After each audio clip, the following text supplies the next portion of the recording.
Hey folks, ML here. Huh? I'm really freshening up the daily Landsblog, aren't I, Case? Yesterday it was Michael Landsberg here. Today it's ML. Never started with my name. But you know what? You got to change. You got to evolve. You got to give people what they want. This is the daily Landsblog for the 12th of October, 2019.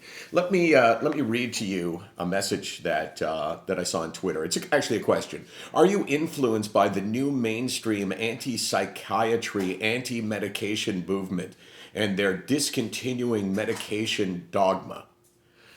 I mean, there's a lot in there. Some of it I don't really understand that well, but I think what you're saying is that there's a movement, as there has been for a long time, against antidepressant drugs.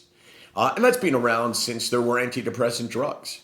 And the points that are made, I find to be 100% valid, but for most of us, 100% irrelevant.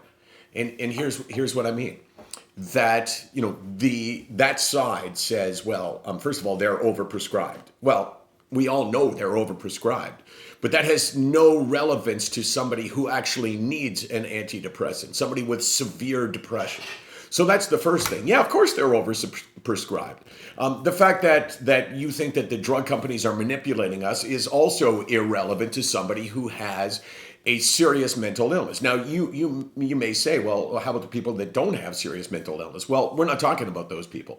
And the next thing is people say, well, they're not that effective. There's, maybe 60% effective, maybe even a little bit less.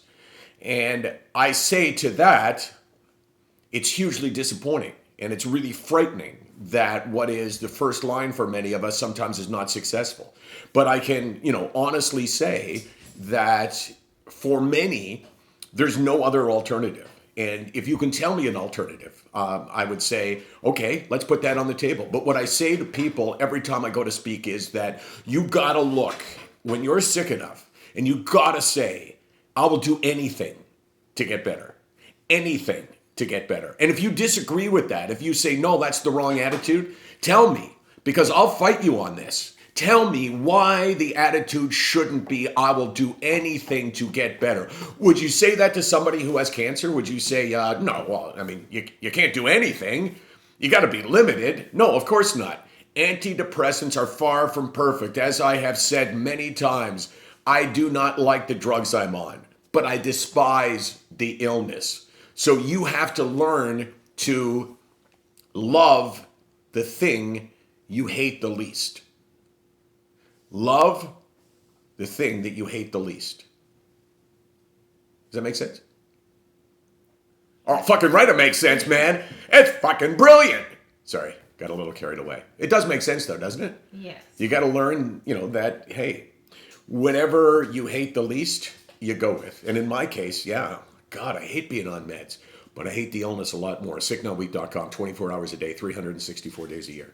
We're here because someone's got to say this shit, right? And someone's got to say it really loud. If you disagree with me, you let me know. And you know who I am? Who am I, Case? ML. ML.